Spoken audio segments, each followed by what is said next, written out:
Ladies and gentlemen, I present to you the Pioneer SX-828.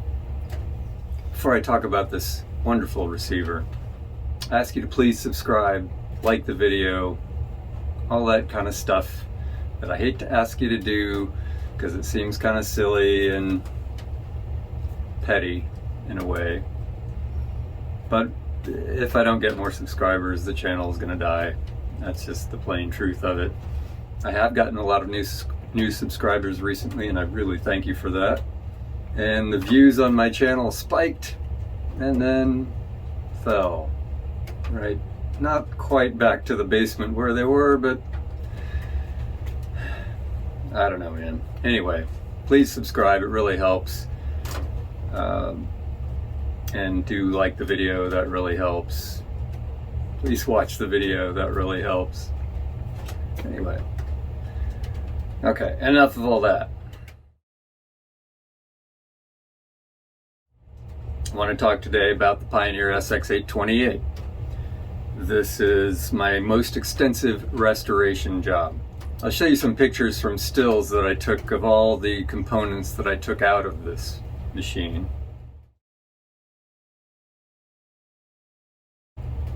I replaced all of the electrolytic capacitors.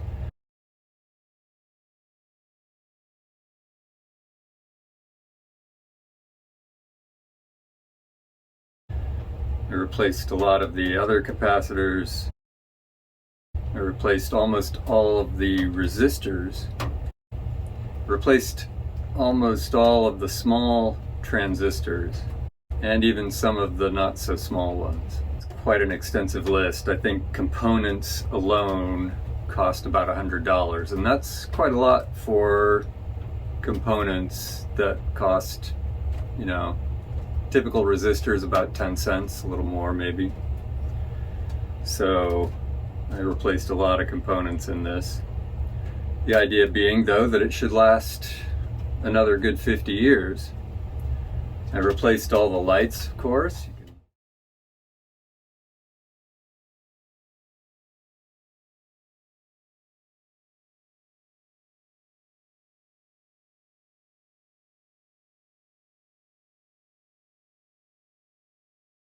You can see the beautiful lights now.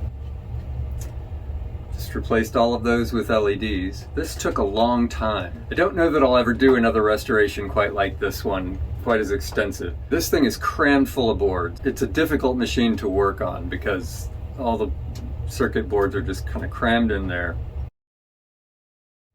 And in order to do the work, I had to remove the circuit boards, which is a trick in itself. If you're not familiar with the way circuit boards are attached in these units, there's a board and it's got a series of posts on it, and the wires and cables connecting it to the other boards in the unit are wrapped on those square posts and not soldered.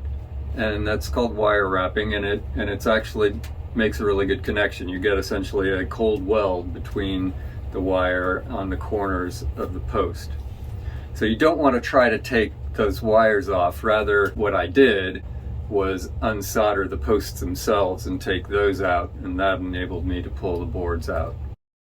It would take about a day each, typically, to replace components on a board and then put them back. But then the thing that took a really long time was that I screwed up some pin orders on the transistors.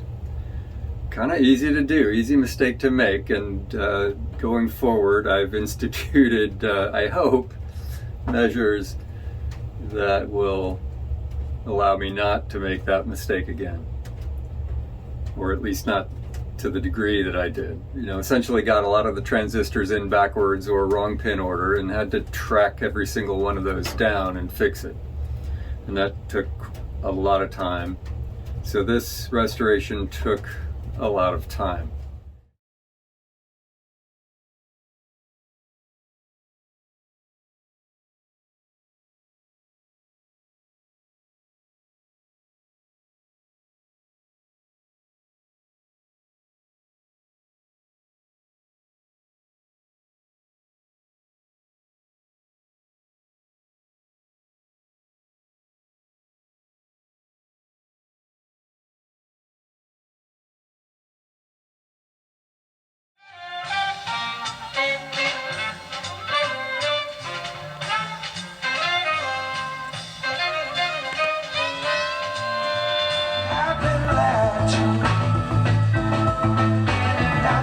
let's see. Let's talk a bit about the cost of such a restoration, just aside from the hours and hours that go into it. I think I got the basic unit in pieces for under $200. It was missing a couple of knobs, and so that brought the cost up to probably about $200, maybe a little more. Then the components were about another $100. So, you know, just for the hardware itself, I'm into this for about $300. Cosmetically, it's not perfect, but it would be reasonable to expect to get maybe $800 for a receiver like this, but maybe not. Who knows? So I considered it worth it on some level. On another level, I was like, wow, that's a really, you know, what am I going to really get out of that? Well, I'll tell you what I did to solve the issue of, am I going to get out what I put in? I gave it to my son for his 18th birthday. And luckily my son appreciates this kind of thing. My son's moved out, hasn't taken this with him yet. Soon I want to take this over to his place, and also with some new speakers. I'm going to give him these Hartley speakers here to go with it. Also a turntable that he got and that I restored, although I need to give it another once over, make sure everything's okay and that the cartridge is aligned. So today I'm going to give you a little tour of this receiver. We're going to do a little listening test. I think this is 45 watts, I'm not sure. So, you know, 50-ish watts. We might also compare to my Sansui 2000A, which is a 35 watt per channel receiver. It's maybe not directly comparable to this, but it has a decently similar feature set. Sansui, Pioneer, competitive brands. We'll see how they compare in terms of their sound. Let's get up close and personal with this beautiful receiver.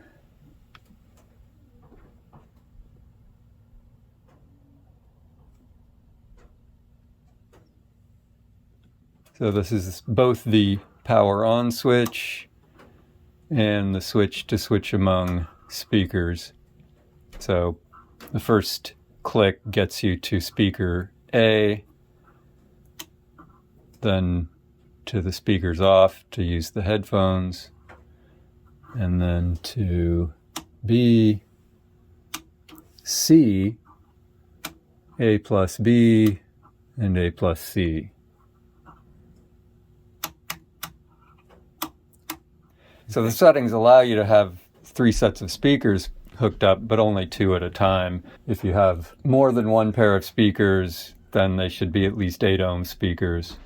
You see right now the meters are lit up. This is the signal strength indicator. This is the center tuning indicator. And I've got it tuned into a station. You can hear that briefly.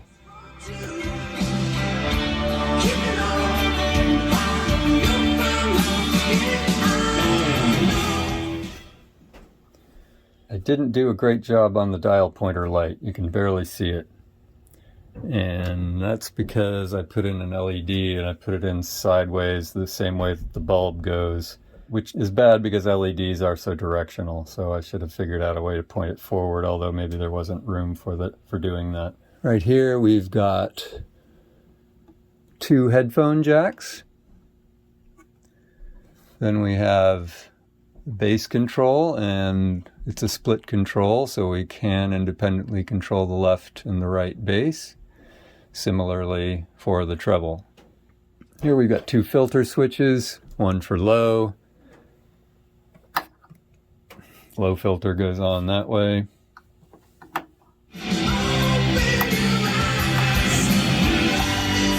And the high filter.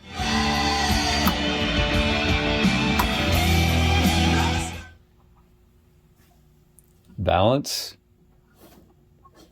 volume,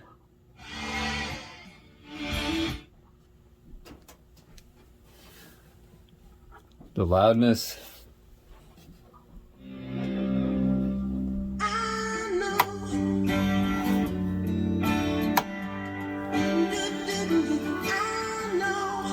audio muting. So this is not FM muting, this is to reduce the sound volume by 20 dB.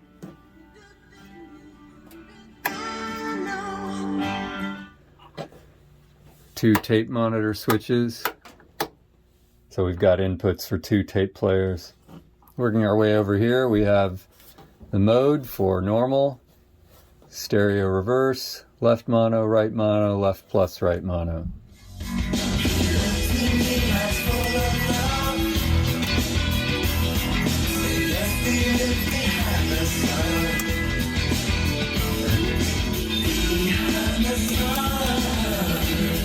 When this album came out, I didn't think I ever thought I'd hear it on FM radio. Uplift Mofo Party Plan, imagine. Okay, then we've got selector over here, so you can select. Right now, of course, it's set to FM auto. You can set it to FM mono,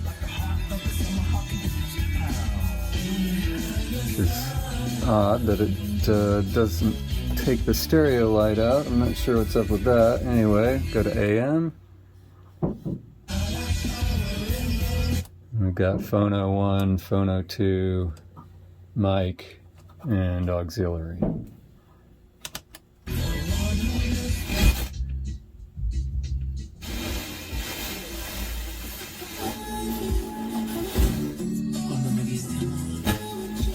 Huh. I think that might be a malfunction. Not the worst sort of malfunction, but... Okay, and then we've got left and right mic inputs.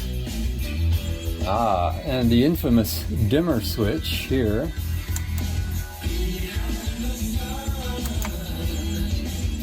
Which was the source of at least one of the failures on this machine when I got it. And we've got an FM muting button, which I guess was on. Okay. Yeah, that seems to be FM muting.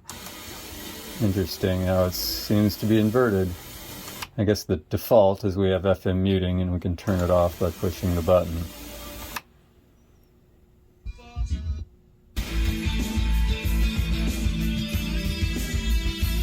Alright, that's our front panel. Let's look at the back panel now. We've got two phono inputs, one for moving magnet only, the other for either moving magnet or moving coil.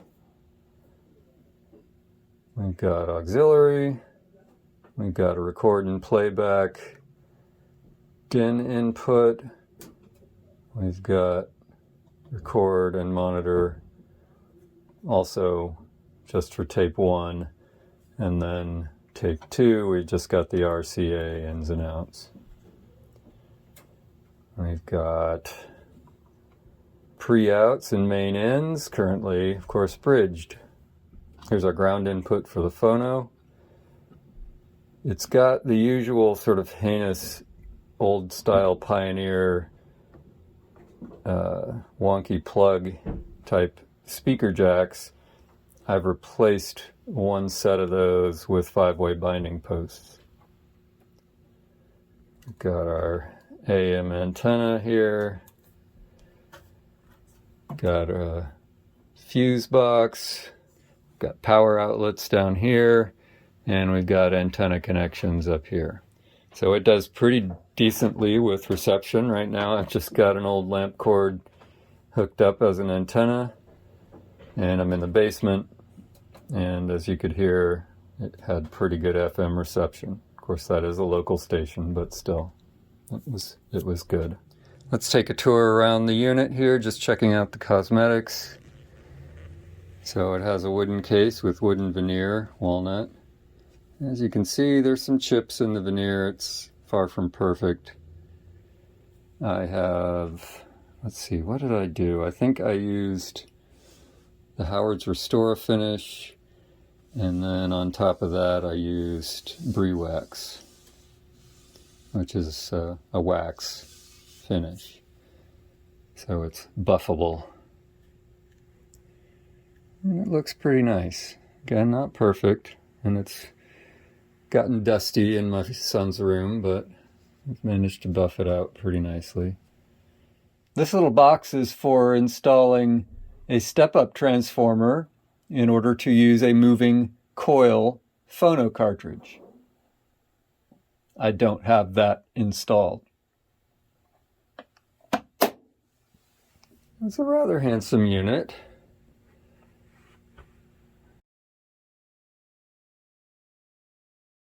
Some of the lettering isn't my favorite style. The knobs aren't necessarily all my favorite style.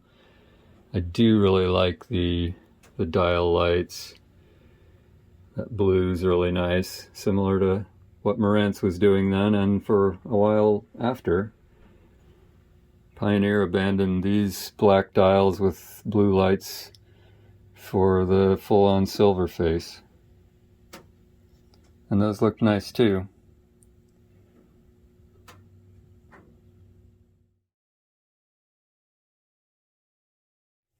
Let's meet the contestants. So, of course, we have the Pioneer SX-828 and the Sansui 2000A.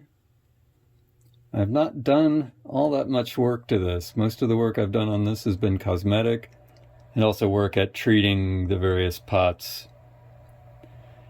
I've replaced a couple of capacitors, a transistor or two, that's about it. Maybe a diode in the power supply. Now, if our objective were to evaluate the Sansui receiver against its competition at the time, we would have used the SX-990, which is comparable power and was sold, I believe, at the same time. The Sansui wooden box is an encompassing wooden box, whereas the Pioneer just has a wooden cover and it has sheet metal on the bottom. For that matter, the Sansui also has a sheet metal bottom within the wooden case, but it does have the wooden case. It would have originally come with the circuit schematic in an envelope underneath the case. I don't have that. The Sansui doesn't have all the features that the Pioneer does. For example, the Sansui doesn't have mic inputs, whereas the Pioneer does. The Pioneer has this audio muting switch, and the Sansui does not. But they both have two phono inputs, an auxiliary input, FM, both stereo and mono, and AM.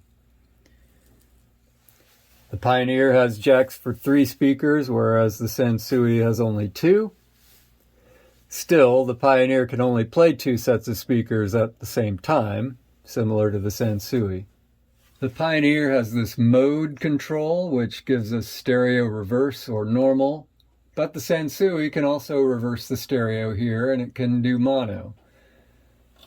The Pioneer can not only do mono, it can do left channel only mono, right channel only mono, or left plus right, which is what mono is going to be on the Sansui. Both have high and low filter. Both have headphone jacks, although the Pioneer has 2 headphone jacks. The Sansui has a separate power push button and a separate speaker selector, whereas the Pioneer has the power built into the speaker selector. I think I do actually prefer the Sansui design in that regard. The Pioneer has the dial lit up at all times, whereas the Sansui, and this is really a significant drawback to Sansui, is that the dial is only lit when one of the radio bands is selected, that is FM or AM. So you can't enjoy the glow of the dial face unless you're listening to the radio. As I often do, I'll use this Realistic Lab 400, and we might also listen to a couple of CDs with the Magnavox CDB 582 here. We'll listen through the ADS L730s.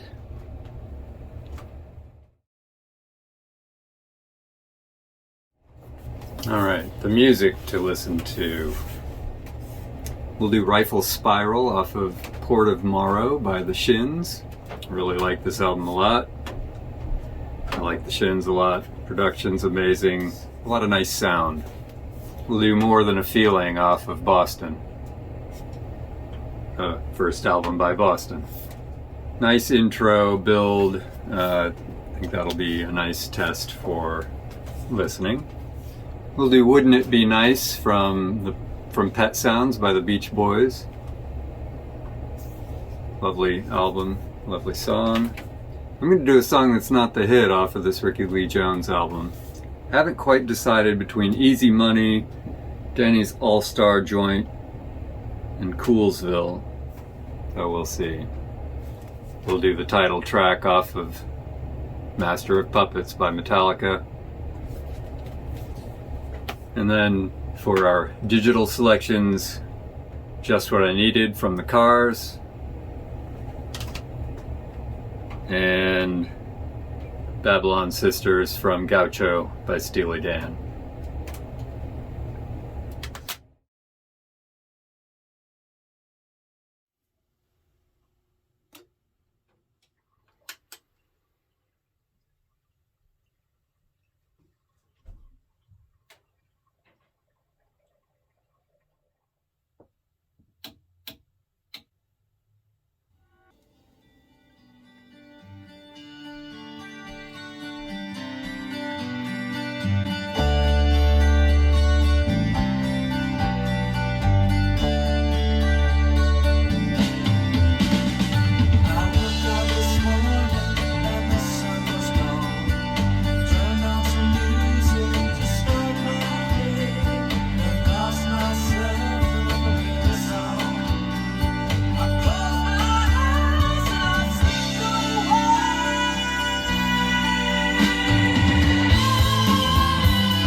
Wouldn't it be nice if we were older, then we wouldn't have to wait so long?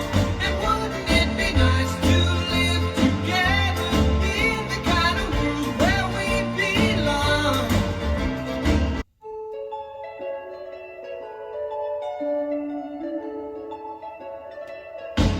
Wouldn't it be nice if we were older, then we wouldn't have to wait so long?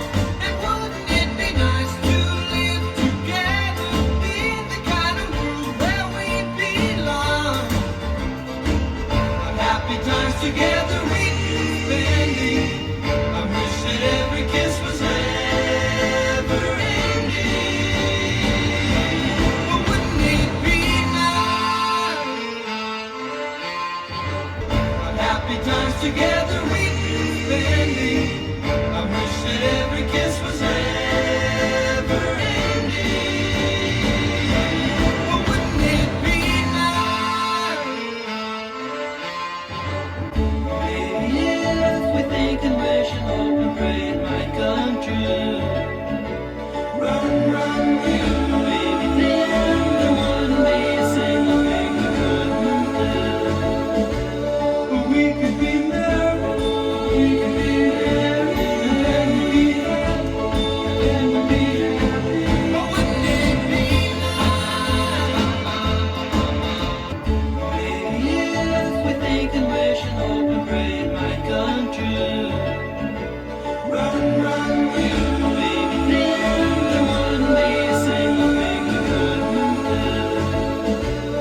We could be married, we could be married, and then we'd be happy, and then we'd be happy. But wouldn't it be nice? You know it seems the more we talk about it, it only makes it worse to live without it. You know it seems the more we talk about it, it only makes it worse to live without it.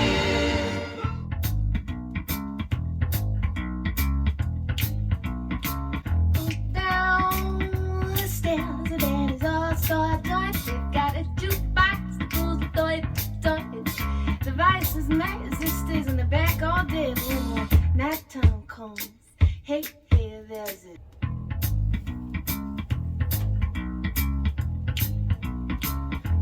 Down the stairs, the daddy's all star joint. They've got a jukebox that pulls the toy.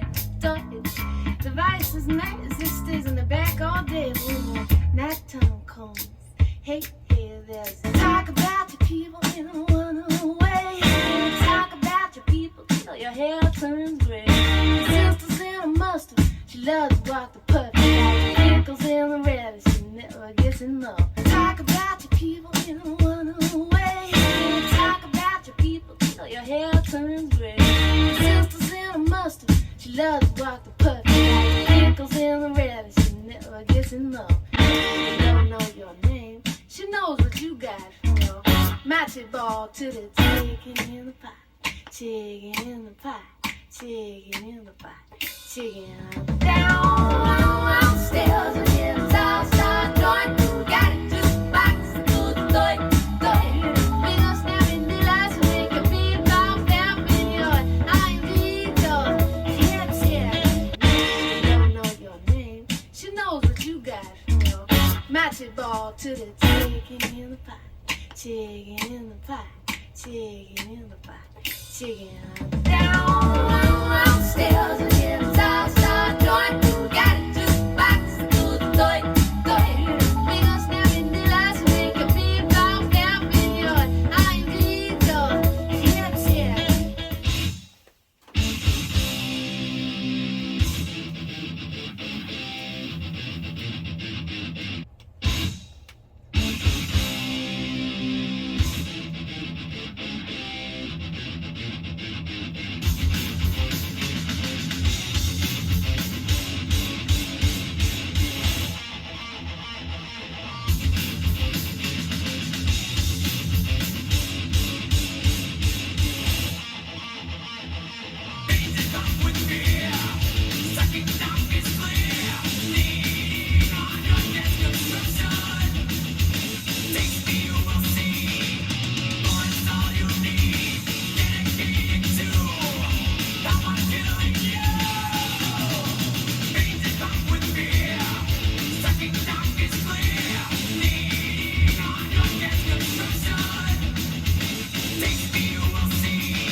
standing oh so near. I kinda lose my mind. It's not the perfume that you wear. It's not the ribbons in your hair. I don't mind you coming here and wasting all my time.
I was just looking on eBay to see if you wanted one of these receivers, how much would it run you? A refurbished SX-828 recently sold for about $1,000. But you can generally get them for less than that, but not refurbished. Sansui's, I couldn't find one in that sort of refurbished category. Those are generally going to run you $300 or less, maybe more than $300. So the Sansui is significantly cheaper now. It was probably cheaper then too.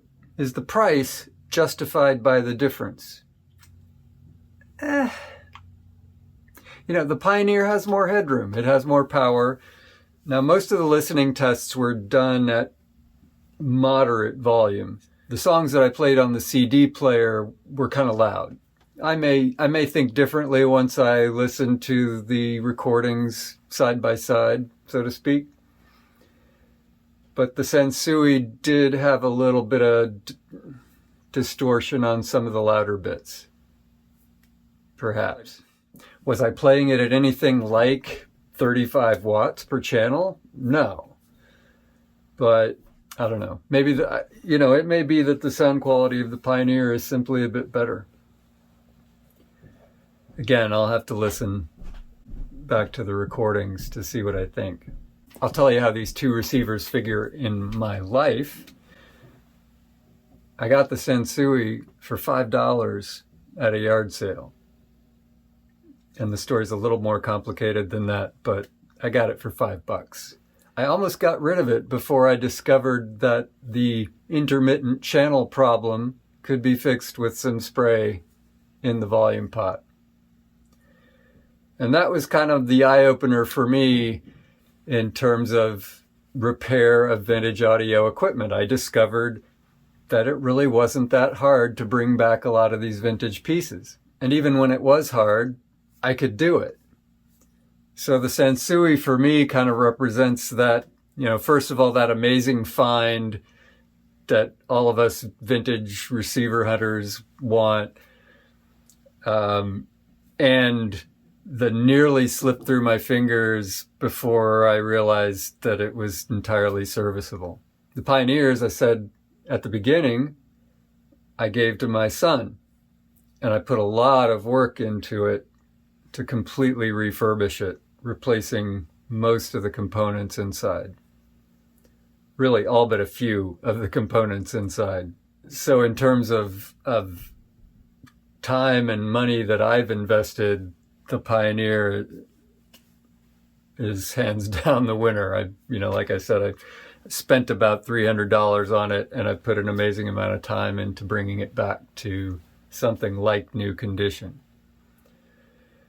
And it sounds really nice. I would put it up against the Marantz 2252 in terms of its playability, its durability, its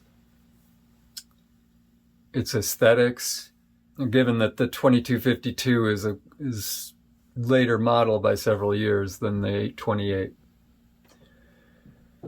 But I would generally put it kind of in that class, and I think the prices that you see on eBay bear that out. That you can pay up to $1,000 for a refurbished Pioneer SX-828, and Marantz 2252s can go for as much.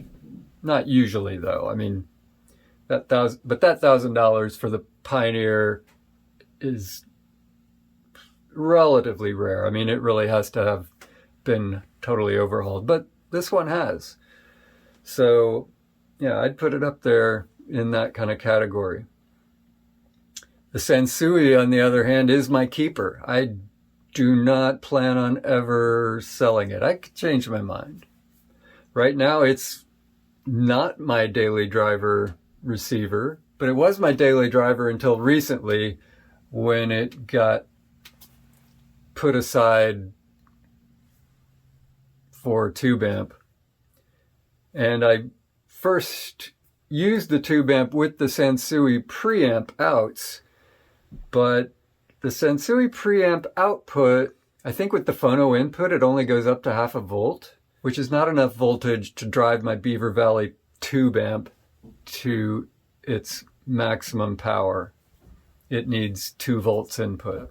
So I switched out the Sansui and I'm using my old NAD receiver that I bought new in the early 90s and that I've also gutted and overhauled, refurbished, restored. And its preamp output has a bit higher level. I don't think it still comes up to quite that 2 volts that I would like. I think the only preamp I have that actually has a 2 volt output on phono is the Adcom, which has problems that I can't fix, which bums me out. It's a nice preamp. It's ugly, but it's a very good preamp. I'm tempted to use it anyway.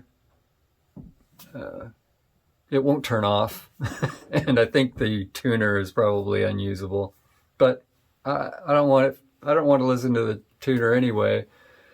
So if I could figure out some other way to turn it off, or maybe I don't even need to turn it off. Maybe I just leave it on. Kind of who cares, right? Oh, I do want to do another test comparison between these two. I want to listen to it with no sound or no music and switch to phono to see just how noisy the phono preamps are. Some phono preamps can be pretty noisy, others not so much. So I want to see how those compare. And that may be, I suspect that's going to be the maybe the only real objective comparison we can make between these two receivers in terms of just how they sound.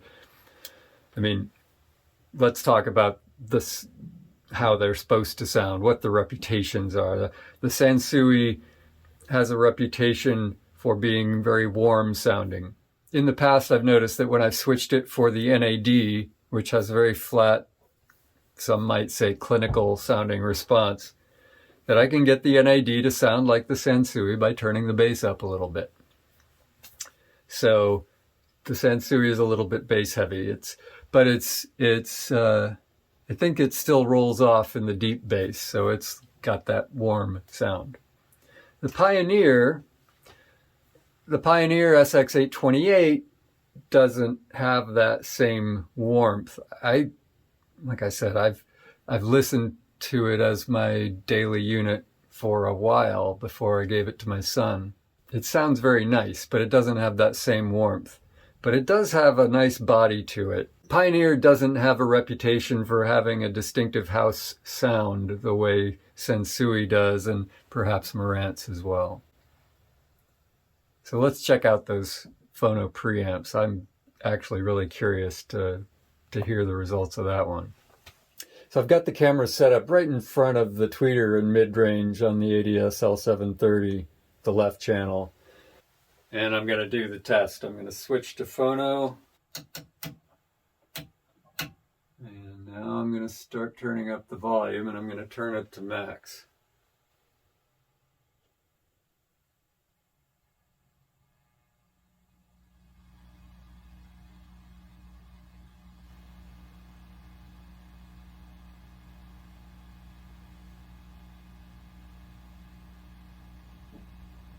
So there you go, audible hiss and audible hum.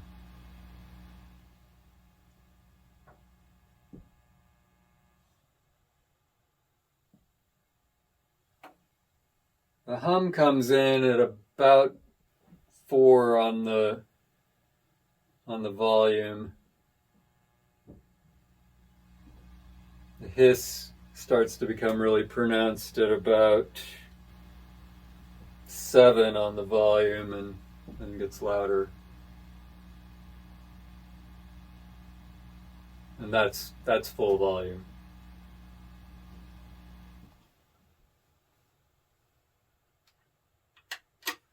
All right, I'm going to switch the speaker cables and then we'll try the Pioneer. Okay, turning it on now. Let's see, switch to phono 1. And let's turn up the volume and hear what we hear.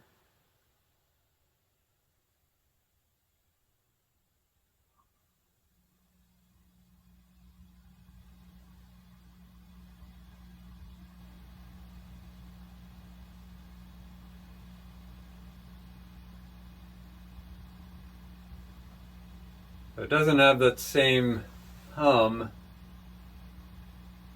It does have a bit of a hum, but not through the speakers. And it's comparably noisy. I'll have to, again, do side by side with the editing to see which is louder.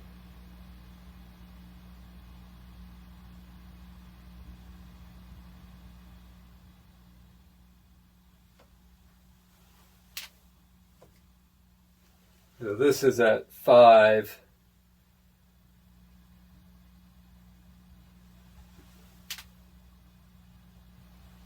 This is at 7. And this is 10.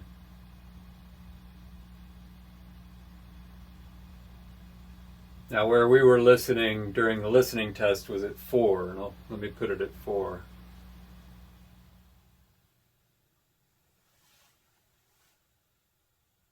So at 4, I can't hear it. Maybe the mic on the camera is picking it up since it's a lot closer to the speaker than my ears are. All I'm hearing is a bit of transformer hum.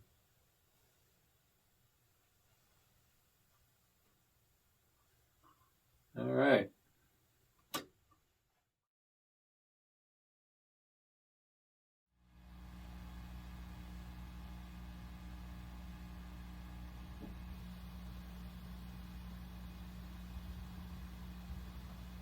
I believe the Sansui only has a 2200 microfarad filter capacitor, whereas the Pioneer,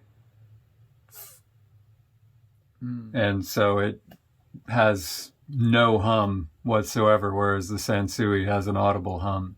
The difference is reflected in the different price. Now, could you make the Sansui similarly quiet?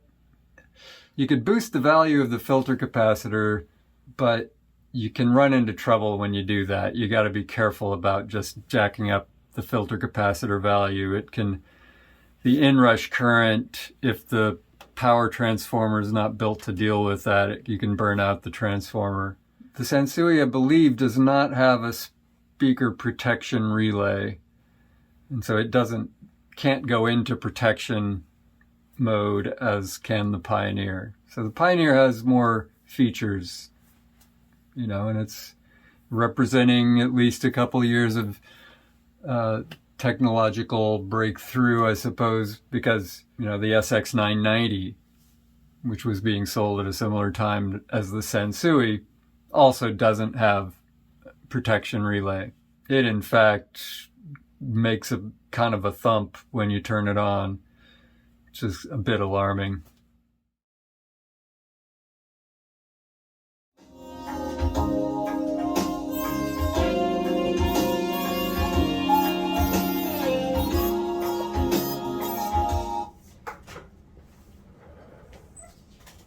So I made a few notes.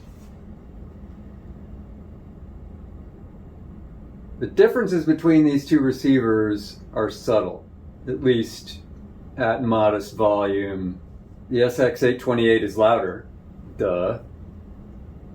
That is, when I had them both set at 4 on the volume, the SX-828 was louder than the 2000A. Which makes sense because it's a more powerful receiver. The Sansui does have a warmth to it. I talked about that before. Its mid-bass is slightly boosted. So when level matched with the Pioneer sounds more open and transparent, whereas the Sansui sounds kind of cozy in a good sense, or maybe a little muffled in a bad sense. The Sansui makes some vocals sound like they have more body, like the singer has a bigger chest. The Pioneer opens up the top of the voice and makes it sound clearer in some cases. The different sounds were most apparent with Metallica. Maybe just because Metallica hits the entire frequency range all at once. And also, it was with the Metallica tracks that I did the most careful level matching. But again, these differences are subtle. I like the sounds of both of these receivers. The obvious differences are the only obvious differences. The SX-828 has more features, more speaker jacks, 2 tape loops, and an always lit dial face with a dimmer switch. The SX-828 has more power, so more headroom and the ability to fill a bigger space with plenty of sound without distortion. You know, the SX-828 was top of the line in its day. The 2000A was not.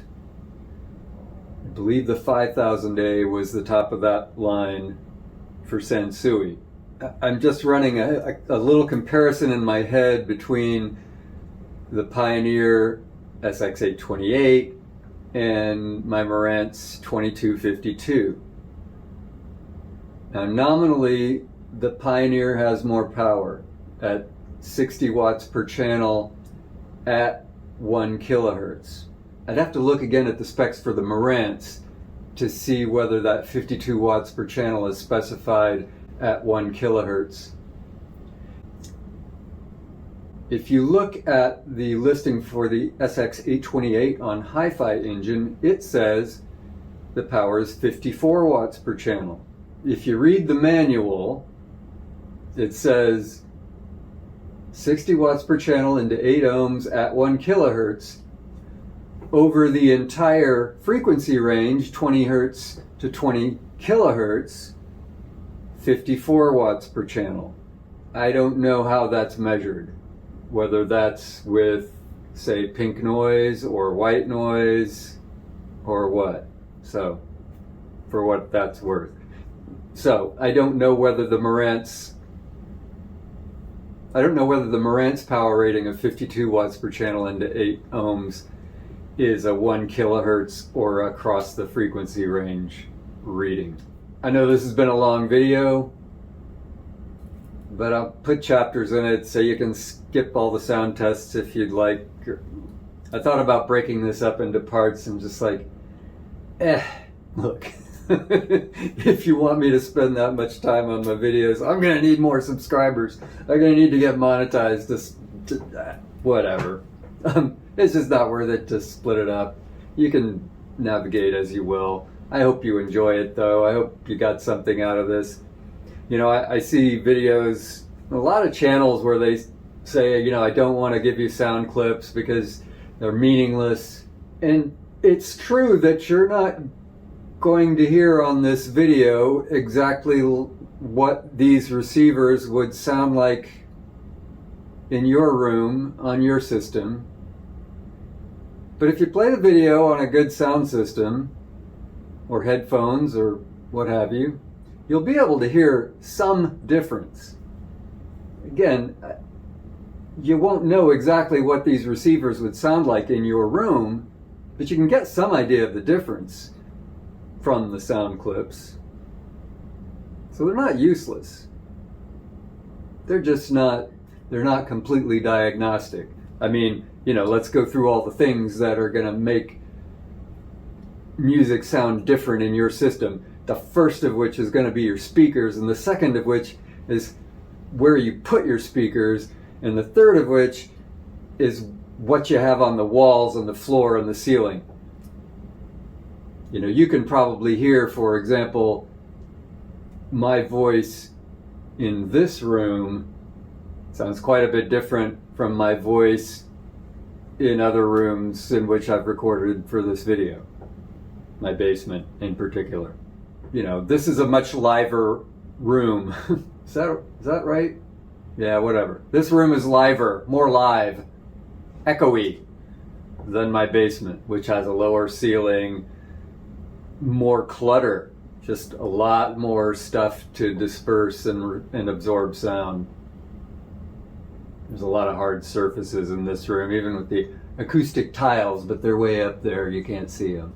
Hope you enjoyed the video. Again, please subscribe. Oh my God, please subscribe. It's killing me how the viewership, like if I don't plead for you to subscribe to the friggin' channel, my viewership and my subscribership like drop through the fucking floor. It's just fucking nuts. Excuse me. It's freaking nuts. Anyway, have a good one. Talk to you later.